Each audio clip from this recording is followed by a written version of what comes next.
You're closer to Dark and Raw now. Like, who the fuck wants to be there? Yeah. Plus, you're just walking. Yeah. Just walk in. Suddenly, 8 men pop up wearing animal skins, sticky mud, and they have grass tied all over them.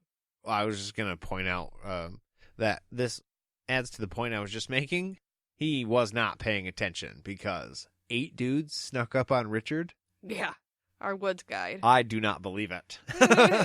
He was obviously distracted, and so I believe this proves my lady's first theory. Yeah. Yep. Yeah. He was definitely paying attention to something else. Mm-hmm. Kahlan recognized some of these men. It was a mud people hunting party. The eldest sat... Oh, damn it. I told Nate that I had an issue because I read this chapter in the book before I listened to it. And I had to listen to it because when I read it, I couldn't remember how to say his name. And damn it if I didn't forget it. What is it? Savidlin? Savidlin. Yeah. Right. Nailed it. Yep. All right. He approached her, and Kahlan whispered for Rich to stay calm and follow her lead. We're calling him Rich now? I don't know. In my notes, it's easier to type. That feels weird. Well, like calling Dark and Raw Darkin. you know what I thought about Darky? Darky? That's what I thought. When he was a kid, do you think that they called him Darky? God, I hope not. Like with a Marcus, they call him, little Marky? No, I don't think he was a guy that you shorten his name to make it cooler. I think he was that severe child that you're like, he uses his full and middle name. Dark and Panis. What was that, Dark and Panis? Yeah, no, he... I mean, or like somebody junior by the 4th that just always insists you use the full name. Always buttons top button. Your Bill? No, I prefer William. Hmm. Or like in my case, a Nathaniel. Anyway. I think we may have digressed just a little bit. All right. Kahlan whispered for Richard to stay calm. Savidlin said strength to the Mother Confessor. And Kahlan responded with strength to Savidlin and the Mud People, and then they slapped each other hard. Whoa! Like that. Yeah. Which, I mean, Richard was totally cool with, right? Oh, no. He didn't like it very much. Oh, he didn't? No. Well, tell me what he did. He pulled the sword, and Kahlan's like, no. I said stay calm and do as I do. That's like the exact opposite, man. Right. This is what I was referring to earlier. 5 minutes ago, he was all like, no, I'm going to listen to you. It's the right and proper thing to do. You know things here, and I don't. So this is the best way to move about the Midlands. I'm going to listen to you now. And then this happens, and it's obviously something they both did. But this guy hits Kahlan, and Richard goes, fuck no! Do you want to die, friend? Yeah, I think you do. Because you're heading that way. And this badass magical sword I have will damn sure see it too done. So try me, please. Well, he actually says, should I let them slit my throat if they slit your throat? And she's like, I'm sorry.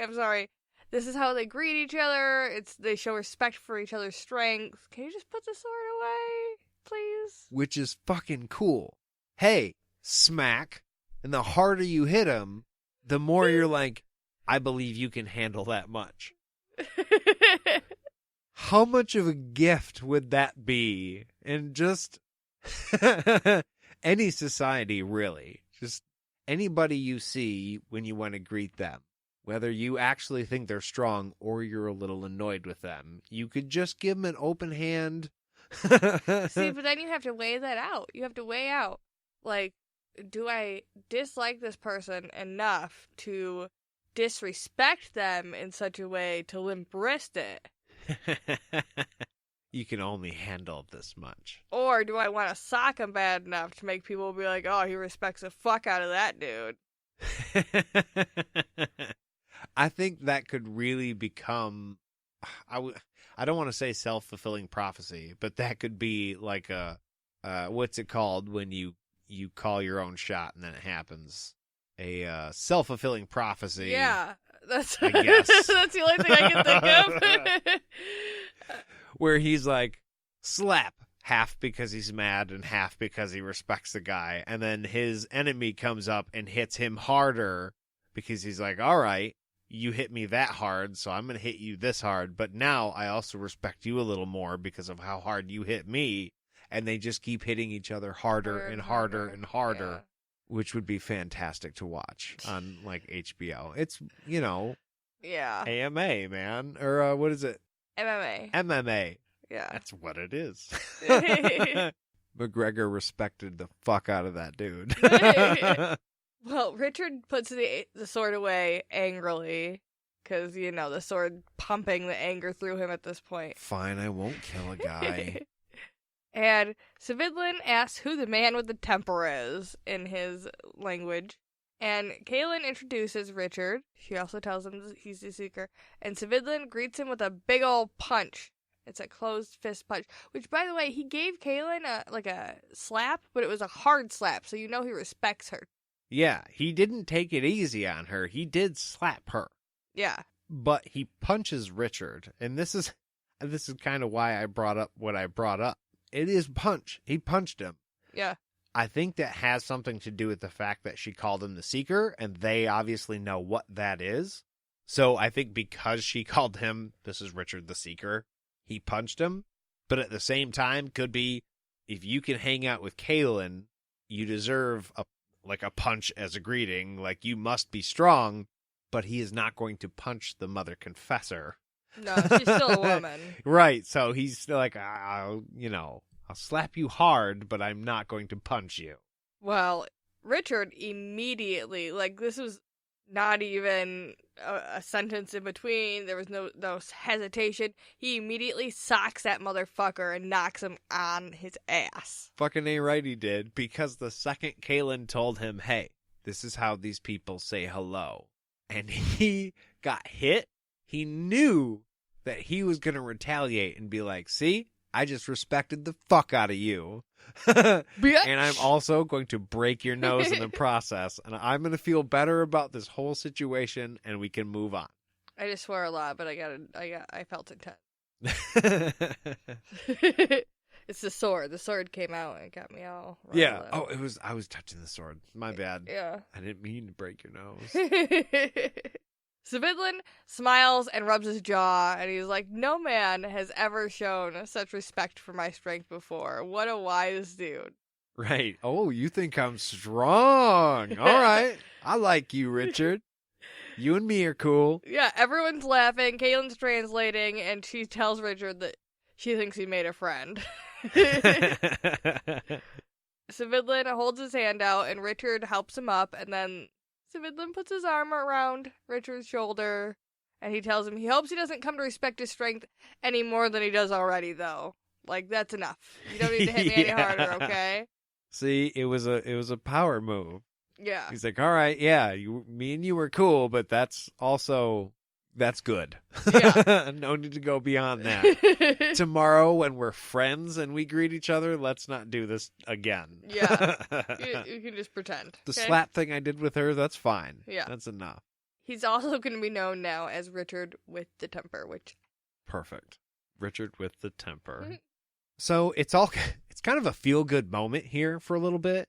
They're like, hey, Kahlan's here, and Richard with the temper, who respects the fuck out of Savidlin, is here, and everybody's new friends and having a good time. And then Savidlin gets real and asks if Richard is Kahlan's mate. It's a weird first question. Like, you two fucking? Yeah. Is this your travel companion? What's going on? Yeah, because it's weird, because people aren't saying, husband-wife when they're talking about confessors. It's mate, which takes it to it's an ickier feeling. Yeah. Yeah. It's kind of like, never mind. I was going to say like an animal. Yeah, it's not more like quite as breeding. human. Yeah. Yeah. Well, yeah, for breeding purposes. Yeah. You're mating to make babies. Yeah. And if she's come to choose one, if it's not him. Which, creepy? Yeah. You're what? Yeah. You're choosing a mate? Is that a thing you have to do? And Richard, overhearing this for the first time, is like, wait a minute. Luckily, he can't understand their language. That's why he can't hear any of this. He's just sitting over there, like, twiddling his thumbs, like, these people. I think that would just give him some sort of false hope if he could understand. Like, well, I could... Maybe this is the reason why she was weird when, like, me and her came up, because it has to be a certain thing. But he's not privy to any of this because they're speaking in the mud people's language. Yeah. Which I also kind of wish we had a name for, but we don't. No, not as of right now. I don't know if we ever get one. They're just the mud people. But she also does kind of warn him. Even though she's dressed differently, she's still the same underneath. Kind of being like, dude, still get the power. Don't fuck with me, okay? Which he knows, and Richard doesn't. Again, Right. Richard doesn't understand, but he's like, oh yeah, right, no. Yeah, puts everybody else in line. Straightens the tie a little bit. Savindla asks why she's there, and she tells him there's a man who's looking to rule them all, and they're coming looking for help to defeat that dude. And Savindlan says he knows a Father Rawl. A missionary had come telling them all about him. He talked to them for about 3 days until they grew tired of him.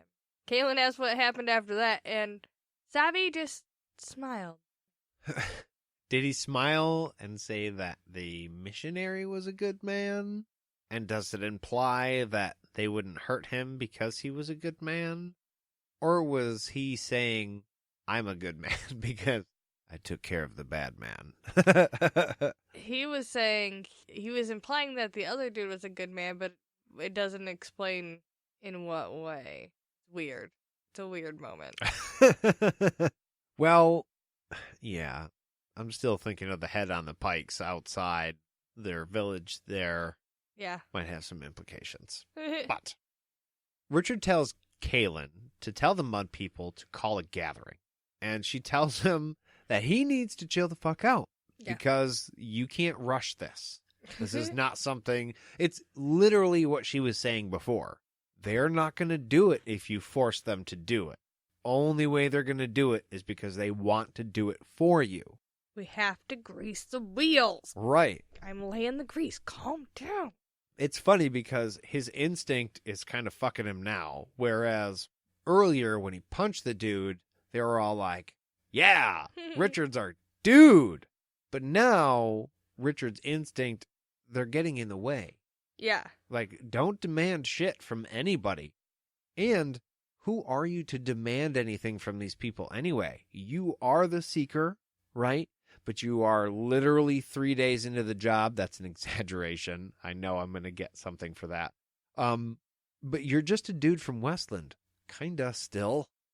Let this lady do her thing. And who knows if any of that means anything to the mud people? I'm guessing not.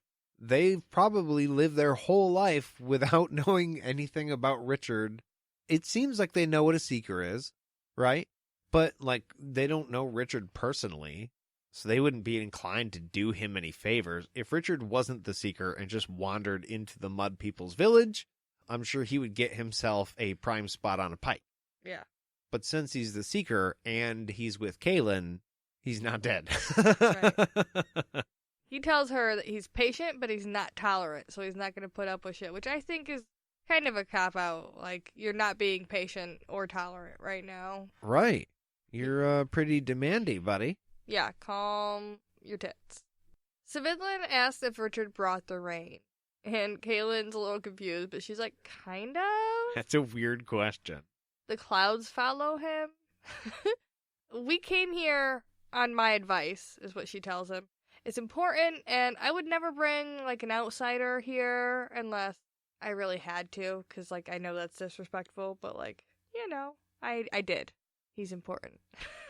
How wild does that have to sound to these mud people? Hey, so there's a guy, and the clouds follow him around, and I brought him to your village, so you guys have rain. Which, if they're called the mud people, maybe a good thing. Yeah. Because they like mud. Dirt and rain equals mud, so yeah, kind of implies that that's a good thing. But, I mean, that aside, I'm sure they have crops. They need to grow things. They need to eat things. And they need water to drink. So Richard bringing rain is a good thing for these people. And